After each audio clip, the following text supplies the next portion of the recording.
Shalom Bapak Ibu Saudaraku, kita bersyukur Tuhan pertemukan kita di hari kedua, tepatnya di Selasa pagi ini. Tentu itu adalah anugerah berkat dari Tuhan buat saudara dan saya. Mari kembali kita maknai kebaikan Tuhan dengan bersedia menerima firman-Nya.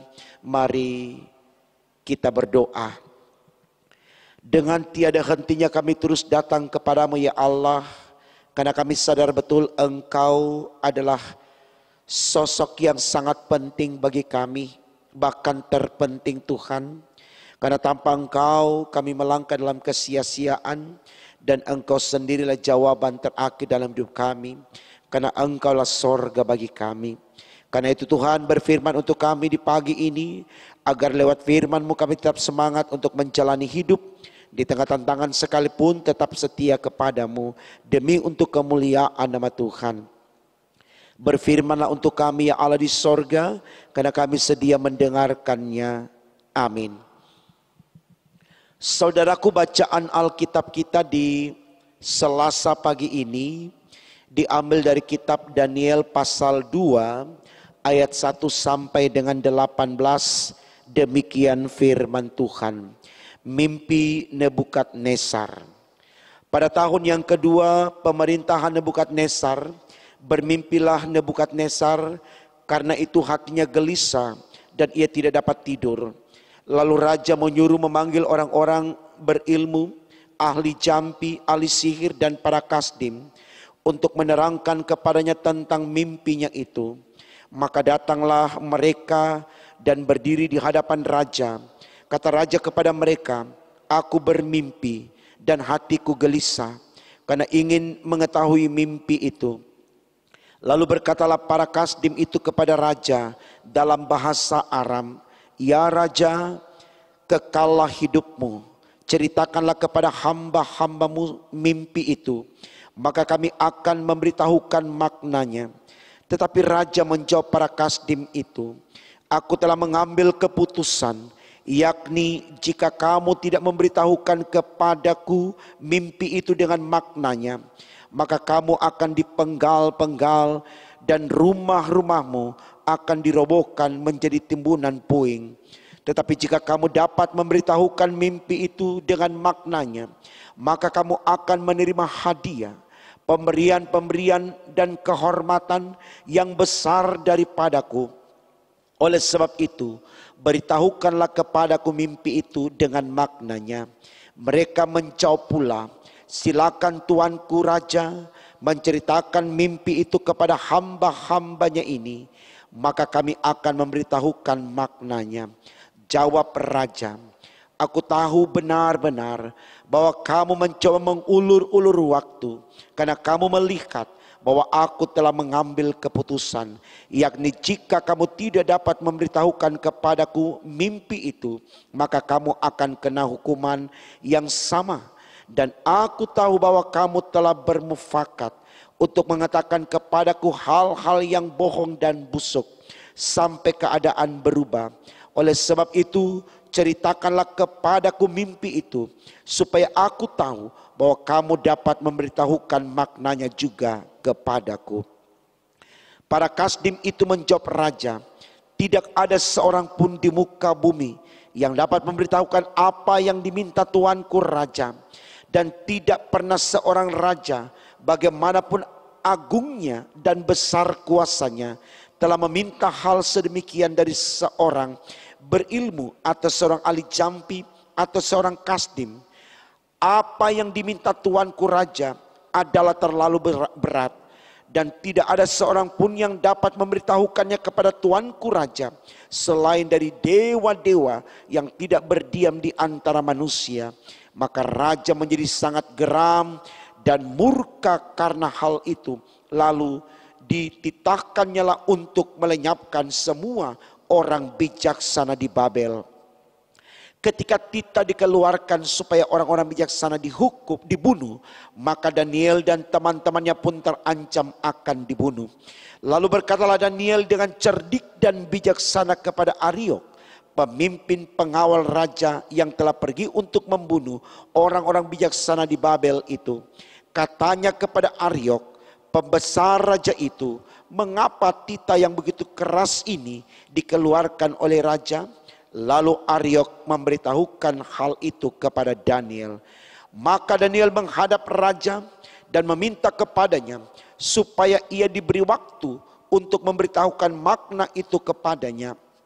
Kemudian pulanglah Daniel dan memberitahukan hal itu kepada Hanaya, Misael, dan Asaria, teman-temannya, dengan maksud supaya mereka memohon kasih sayang kepada Allah semesta langit mengenai rahasia itu, supaya Daniel dan teman-temannya jangan dilenyapkan bersama-sama orang-orang bijaksana yang lain di Babel.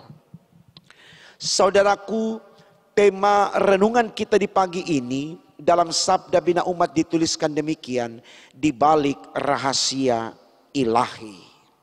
Di balik rahasia ilahi. Saudaraku, kalau saya mencoba menerjemahkan apa maksud dari tema khotbah kita ini, yaitu di balik rahasia ilahi, maksudnya adalah apapun keputusan Allah, Dia memiliki kekuatan yang tidak mampu dijangkau oleh manusia. Sepintar apapun dia, seberkuasa apapun dia, sehebat atau dia terkenal seperti apapun. Karena semua yang ada pada Allah itu milik Allah. Artinya Allah berkewenangan untuk memberikan kepada siapa yang dia kehendaki. Bukan karena dia punya pangkat, dia punya kuasa, tidak. Sekalipun dia budak dalam konteks kehidupan manusia, kalau Allah berkenan memberikan itu kepadanya, rahasia yang ada padanya, maka itu bisa terjadi. Kepada orang berdosa sekalipun, kalau Allah berkenan untuk memberikannya, supaya lewat orang berdosa ini, kemudian rahasia Allah diungkapkan, menjadi sebuah kebenaran yang harus diteladani oleh manusia yang lain. Oleh karena orang yang berdosa ini telah berubah menjadi baik dan benar. Katakan saja seperti Paulus. Sebelum dia menjadi Paulus, dia adalah Saulus yang jahat. Tapi Tuhan berkenan berjumpa dengannya dan memberikan rahasia ilahi yang ada padanya kepada Paulus. Dan Paulus bawa itu dalam kehidupannya. Jadi dia katakan, hidupku adalah Kristus, matiku adalah keuntungan. Nah, persoalannya sekarang saudaraku, bagaimana kita memahami rahasia ilahi itu dalam iman kita, supaya kita selalu berkiblat kepadanya, selalu menyembah Dia, sehingga apapun keadaan kita, kita berharga di mata Allah. Nah, ini yang terjadi saudaraku kepada Raja Nebukadnezar.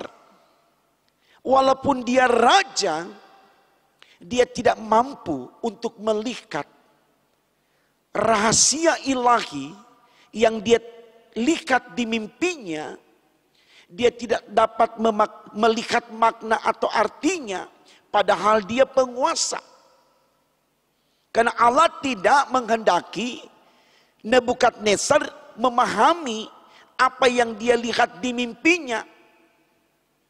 Dan kita lihat lagi bagaimana Raja Nebukadnezar di kerajaan Babel memanggil orang-orang pintar, ahli sihir, dan seterusnya.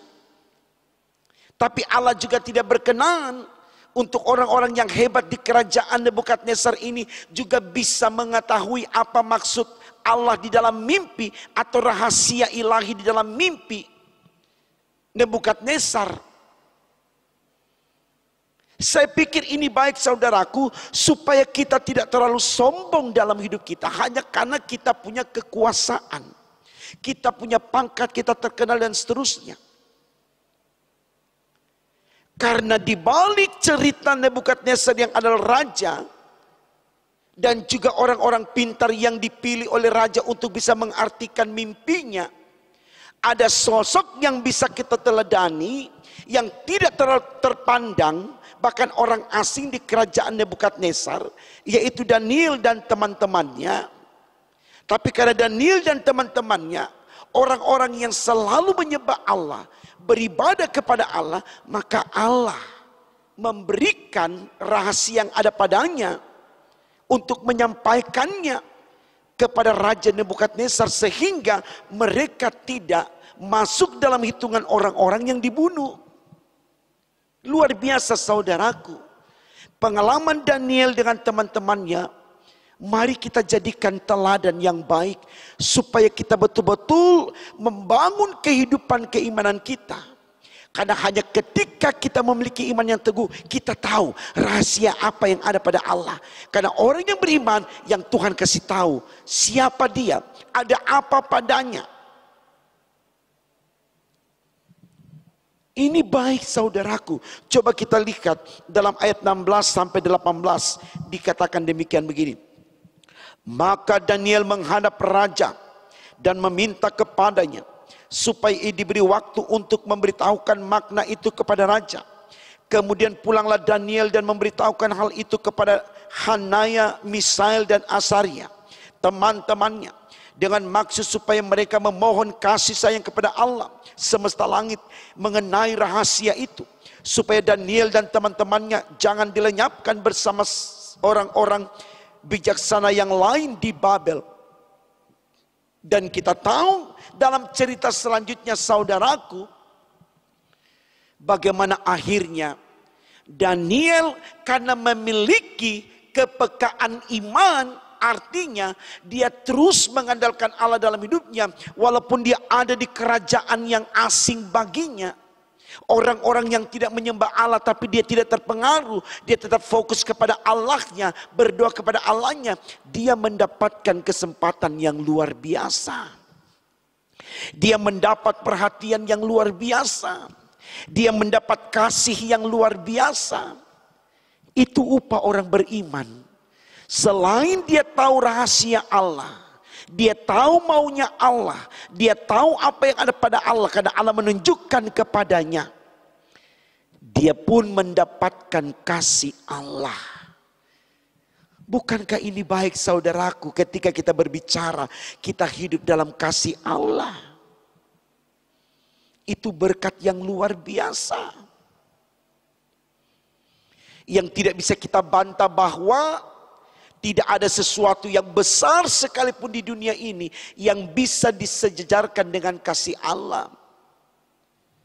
Karena kasih Allah itu sifatnya tulus, jujur, ikhlas, tanpa pamrih. Tidak ada alat ukur yang bisa mengukurnya. Kalau dia dalam-dalam sekali, kalau dia tinggi-tinggi sekali, kalau dia lebar-lebar sekali, kalau dia luas-luas sekali, tidak bisa dibandingkan dengan apapun. Karena kasih Allah itu kekal adanya. Itulah sorga, yakni kehidupan yang abadi.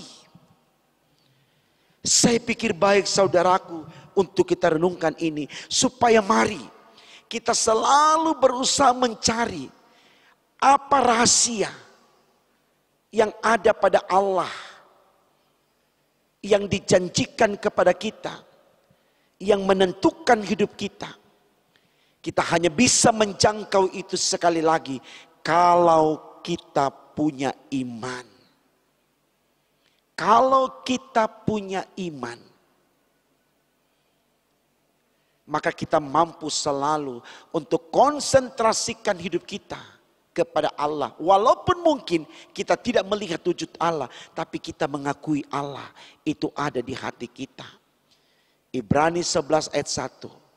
Iman adalah dasar dari segala sesuatu yang kita harapkan dan bukti dari segala sesuatu yang tidak kita lihat. Walaupun kita tidak lihat, tapi kita yakin dia ada. Itulah kekuatan iman. Sehingga kita tidak akan lepaskan Allah dalam derita apapun.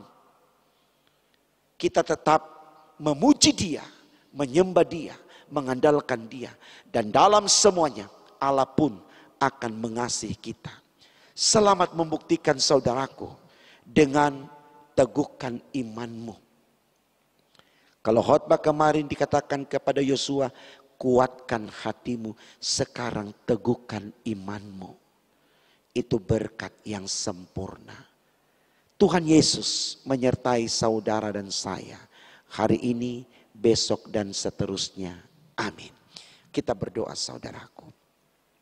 Terima kasih Tuhan karena Engkau sudah memberikan pengertian kepada kami bahwa rahasia yang ada padamu kami akan dapat ketahui jika kami punya iman kepada Engkau. Karena beriman kepadamu, Engkau akan berbicara kepada kami, langsung menyatakan kehendak-Mu kepada kami. Dan iman yang kami bangun di dalam Engkau juga akan selalu menyertai kami, menuntun kami untuk selalu terbebas dari hal-hal yang buruk dalam hidup ini. Itu yang dialami oleh Daniel di kerajaan Nebukadnezar. Biarlah teladan Daniel dan teman-temannya Tuhan terus menjadi pembelajaran baik bagi kami. Betul-betul mengandalkan Engkau di situasi genting seperti apapun, terancam mati sekalipun. Ketika kami mengandalkan Engkau, kami akan selalu diberkati oleh-Mu. Engkau sendiri sudah berfirman Tuhan, jika kami di pihak-Mu tidak akan ada lawan kami.